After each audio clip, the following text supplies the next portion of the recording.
bem, estamos de volta. É o programa que não termina quando acaba, né? Muito menos quando vai para o intervalo.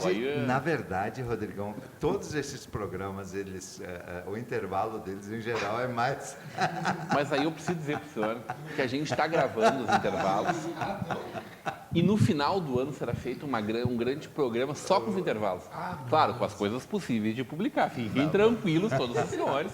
Nós também nos preocupamos com aquilo as bobagens que a gente fala aqui no intervalo, então não será nada comprometedor. Mas essa questão que o Fink traz é interessante dos jogos, que antes eles jogavam valendo um porco, valendo alguma coisa assim, né, Fink? A premiação era assim, um saco de arroz, ou uma festa, uma coisa assim. Outros tempos, né? Tem o famoso duelo de bolão em Novo Hamburgo, entre dois grandes bolonistas, né? Da Sociedade Ginástica e o do Frozen, né? Que depois veio a ser o Aliança. A nossa sociedade se formou com Foram esses 200 clubes, pontos para cada lado, depois de novo, esses clubes de bolão, 199 a 200. Com clube de bolão, de tiro, de caça, coral, de canto coral, né? Então as pessoas se reuniam, eles montavam um clube chamado Canto Coral, que primeiro as mulheres não participavam, depois começaram a participar, que era para cantar, mas na verdade eu acho que era para beber trago. Eles se reuniam lá para que é um motivo justo, vamos dizer, umas né? biritas lá, uma cervejada, e ao mesmo tempo tinha muitos cantos corais em Novo Hamburgo. Né? Isso é uma cultura dos alemães, dos italianos também. Na verdade, não só Novo Hamburgo, em várias cidades aqui do estado. Tu pega, por exemplo, Estância Velha, tem o Clube Canto da Lira, tem São Francisco de Paula, tem Taquara. Na verdade, foi uma parte da nossa tradição europeia, né, de corais. Fraternal também, né? O fraternal. E, na verdade, é isso. Agora também tinha do tiro e tinha do bolão. O Atiradores reunia os dois, né? Era tiro e bolão. Né? Então ele se caracterizava como... ainda foi o último clube na região aí que tinha o tiro ao alvo até pouco tempo. Né? Todo ano tinha o Baile do Rei, era uma festa muito grande, né? Era um concurso estadual que as pessoas vinham aqui em Novo Hamburgo fazer tiro ao alvo. Né? Então, o Atiradores, esse era o nome. E tinha uns clubes, tinha umas equipes de bolão também muito fortes, tanto masculino quanto feminino. Centenárias, algumas delas que estão em atividade. Eu era armador hoje, de bolão lá. Armava bolão para ganhar uns pila para poder ir na matiné depois. No Atiradores? No Atiradores. Agora eu lembro de alguns estudos assim que eu participei. Não foi o Atiradores o primeiro clube de Novo Hamburgo a aceitar negros? Olha, essa história do aceitar negro, ela é bem traumática na cidade, né? O Atiradores, ele foi uma sociedade que era de classe média, né? Tinha a ginástica, a Aliança, tinha a Sociedade dos Negros, também aqui no bairro Cruzeiro do Sul, né? Cruzeiro do Sul. E o Atiradores, ele começou a mesclar, mas era bem velado. A história conta isso. Né? A gente precisa pesquisar um pouco. Era muito velado isso ainda na sociedade, porque em Novo Hamburgo e no a teu coisa tempo pegava. Que tu lembra ainda? No meu tempo eu ia nas boates lá e era branco, preto, amarelo, todo mundo. Beleza. E não esquecendo a Sociedade Ginásticas, né? Tu referiu agora, né? Também era um dos motes das criações da sociedade. A Sociedade Ginástica era proibido entrar negro. Né? E quando eu fui secretário da Cultura em Novo Hamburgo, aí no ano 2000, eu promovi dentro da Sociedade Ginástica de Novo Hamburgo o primeiro encontro da consciência negra. Fiz lá dentro, e nós temos filmado isso. Eu fiz lá dentro de propósito, né? Nós tínhamos que quebrar esse paradigma. E lá, esses depoimentos de pessoas lá, naquele dia lá, as pessoas choravam, porque tem uma pessoa que depois lá, nós temos filmado isso, que ele não passava naquela rua lá, porque ele tinha vergonha, porque ele era proibido de entrar naquele clube lá. Então, ele não passava na rua General Neto, né? Porque naquele clube ele não podia entrar. Né? Então, isso tem um depoimento, são depoimentos gravados, é histórico isso.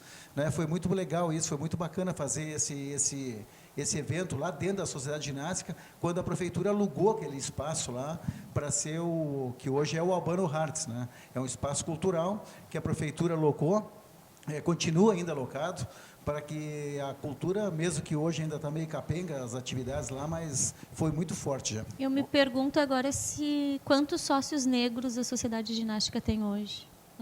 Acho que todos os clubes, de maneira geral. Hoje está liberado, né? Hoje não tem mais essa... Sim, mas eu digo até por conta desse histórico, Sim. né? Como é a procura. Hoje eu acho que as pessoas não são mais sócias em função da parte financeira, né? Porque manter uma sociedade, manter uma mensalidade não é muito barata. Então, é evidente que as pessoas, hoje, elas procuram esses clubes que não precisam ser sócios para participar. Mas hoje em dia tem baile de moreno em todas as sociedades. Coisa graças boa, a Mas não Deus, chama né? de moreno. Mas negro. é como era conhecido, né? Pois Os é. bailes de moreno, não era assim que era? No interior tinha baile de moreno, que daí os morenos, os Coisa negros, boa é a os mistura. afrodescendentes, os negros. Vanderlei, vamos para a nossa foto? Que lugar é este? Não, tá fácil, gente. Muito pequenininho. Tem que Então tá trazer faltando o óculos. Tá faltando óculos. Fink. Pode, né? Por causa da subida ali, né? Só por isso.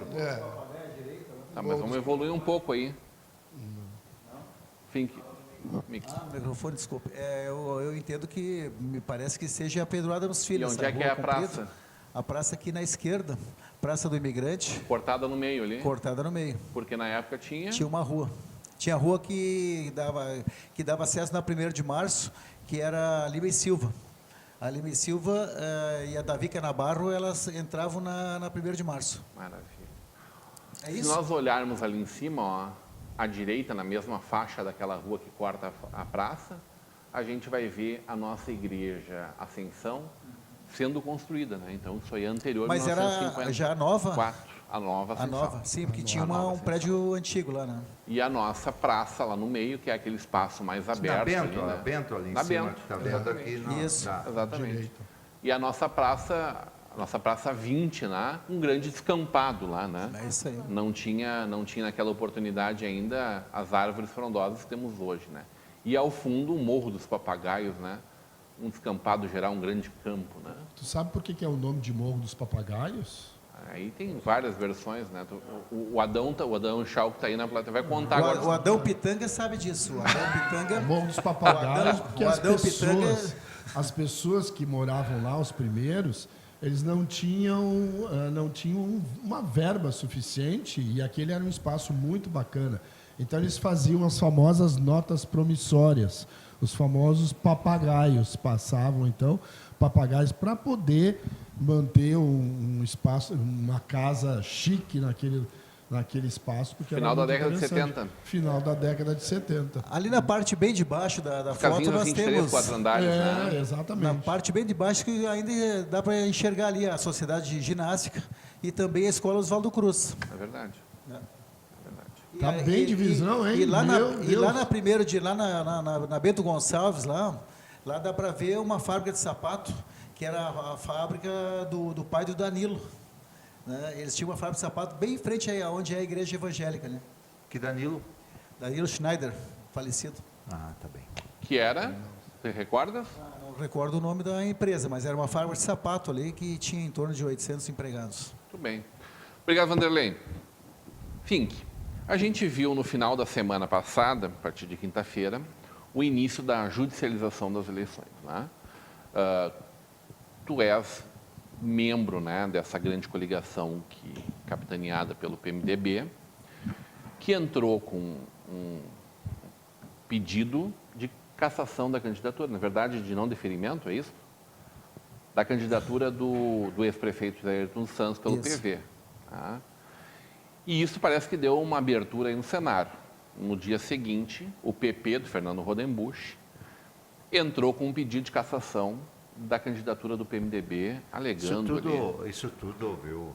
Isso tudo é porque isso aí tudo é... É inveja de ti, né, Tarcísio? Não. Porque tu é que judicializou. Isso aí é Tu puro já ia- hábito. É puro hábito de tapetão. O PMDB é golpista. Então é hábito de Ó, tapetão. Não olha gosto só. da eleição. Olha só. Em âmbito de Brasil. Pô, não é pra gente Como é que- assar, não é pra gente... Certo? Como é que vocês estão enxergando isso, hein? É o começo de alguma coisa maior, um fim em si mesmo?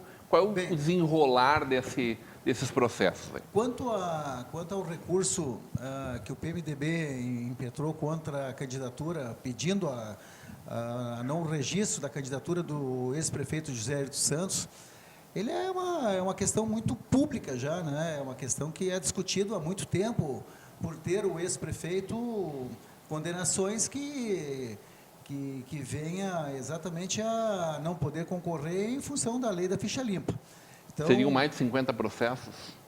mas o condenado, transitado em julgado, não são 50 processos, são 2 ou 3. Mas né? já... Na verdade, é só basta. um. Só basta. um que é efetivamente, me parece que é Transitado em julgado. efetivamente, que pode causar a inelegibilidade dele, ainda que o ministro Barroso tenha dado uma liminar num processo semelhante a este, que torna, em princípio, o Ayrton dos Santos inelegível. O ministro Barroso deu uma liminar concedendo o registro a um candidato em condições similares à do Ayrton. Não aqui no Novo Hamburgo, Não, nível Brasil, obviamente. né? É, Nível Brasil. mas esse caso que o Tarcísio fala, ele não teve julgamento da Câmara de Vereadores. Ele é diferente desse processo do José Ayrton Santos, que já tramitou, é um processo de 96, 97. Não se trata desta última decisão do Supremo, que daí foi do Pleno do Supremo, que decidiu que quem julga prefeito, conta de prefeito, é a Câmara de Vereadores. É de uma outra ação em que um candidato também foi condenado por alguma razão à perda de direitos políticos por 3 anos, e aí ele cumpriu os 3 anos, que é o caso do Ayrton, ele já cumpriu os 3 anos de perda de direitos políticos, mas a lei da ficha limpa estabelece que depois dos 3 anos cumpridos, tu tem mais 8 anos que tu te torna inelegível. Né? O que disse o Barroso? Não, é só os 3 anos, os 8 não valem nesse caso. Isso o Barroso disse. Bom, isso aí pode eventualmente É ser justo invocado. que seja a Câmara a decidir isso? A Câmara não é contaminada, não é Isso não daí é será um Constituição. tribunal político? Aí é Mas o Constituição. Tribunal de Contas, ele é um Não, órgão é tão aparelhado auxiliar. para isso. Ele é Assim um como órgão não auxiliar. seria justo a Câmara de Deputados decidir, então, sobre o impeachment. Não, eu estou perguntando. Eu Não, tô mas aí justificando não, nada, eu mas tô aí jogando não pra é um cima. problema de justiça ou não justiça. Isso é constitucional. Isso está dito na Constituição, que quem julga as contas, efetivamente, da presidenta é o Congresso Nacional, dos governadores é a Assembleia Legislativa. Isso é constitucional. Certo. Todo Até ano aqueles todo juízes ano é que julgado. votaram de que valia já a decisão do Tribunal de Contas, na verdade até afrontaram a Constituição, porque isso está na Constituição. Então não se trata muito de uma discussão se é justo ou não. É apenas que a Constituição estabelece isso, que quem julga, isso já estava pacificado inclusive pelo TSE. Já na eleição de 2012, o TSE já havia decidido, não, só vale para a inelegibilidade para prefeito quando... E aí nem é qualquer conta, viu? Também vamos lá. A lei da ficha limpa estabelece que somente é inelegível o ex-prefeito ou o administrador público que teve suas contas rejeitadas pela Câmara de Vereadores ou pelo tribunal, no caso de um agente, digamos assim, de uma empresa pública, só é inelegível quando for por improbidade administrativa dolosa. Quer dizer, o cara cometeu o ato porque quis. Nem é culposo, é doloso. Quer dizer, o cara fez... Isso daí é muito raro de acontecer, porque aí normalmente o que acontece é que, quando é nesses casos, o cara já está sofrendo junto um processo de improbidade e aí ele não concorre por conta da improbidade. Então é muito raro. Eu não conheço rigorosamente contas de prefeitos que tenham sido rejeitadas por improbidade administrativa dolosa. Normalmente é um parecer da sua procuradoria do município que acaba depois sendo confrontado com outro órgão. Exatamente. E aí é por questões administrativas menores, aí o tribunal rejeita as contas, mas não por improbidade administrativa dolosa. Perfeito. Que isso... No meu entender, o que precisa é ser mais claro isso, né? Com todo esse aparelhamento que a justiça tem, é tão difícil de entender isso, que tem 50 tipos de listas, né? Quem não pode, quem pode, e ainda quem não pode também pode, né? Então fica uma Eu acho eleição, que isso é que dói, né? fica uma eleição Quem não pode, pode. judicializada. Imagina o eleitor como é que fica, É. né? Então não é possível que isso ainda no século XXI nós temos que passar por isso. Faz uma lista lá, quem pode, quem não pode, pronto. Não pode, não pode. Como é que não pode, pode? Né? É difícil de entender isso. Como é que as pessoas vão entender? Mas se nem nós, nem os advogados conseguem entender, né? E eles entram com recurso, não pode, um não pode, o outro pode. A mesma coisa. Mas assim, Fink, vamos lá. O que acontece efetivamente? O Tribunal de Contas, ele forçou a barra nessa lista que ele mandou. Isso é notório, assim. O Tribunal de Contas já sabia que o Tribunal Superior Eleitoral tinha determinado que só é inelegível o ex-prefeito que tenha tido suas contas rejeitadas por improbidade administrativa dolosa. Bom, na verdade, o Tribunal de Contas ele poderia até sofrer um processo por vamos dizer assim... Desobediência? Não desobediência, mas por difamação, por calúnia, Ok. por difamação. Por quê? Porque ele, na verdade, força a barra e manda qualquer rejeição de contas para o Tribunal de Contas, ele manda uma tal de uma lista dos que ele considera inelegíveis. Isso também não pode acontecer, não poderia acontecer num país sério que um tribunal simplesmente afrontasse de forma tão descarada a legislação e aquilo que já está estabelecido no nível superior. Então, acho que tem uma forçação de barra no Tribunal de Contas nesse aspecto. Agora, o que eu insisto aqui um pouco no caso do Ayrton. Ele, de fato, tem essa situação, ou parece ter essa situação, e acho que é mais difícil, efetivamente, ele superar essa dificuldade. Já não entendi direito qual foi a razão da impugnação que o PP, que o Partido Progressista, apresentou contra a candidatura do candidato do PMDB, né, do Ritzel. Não entendi direito.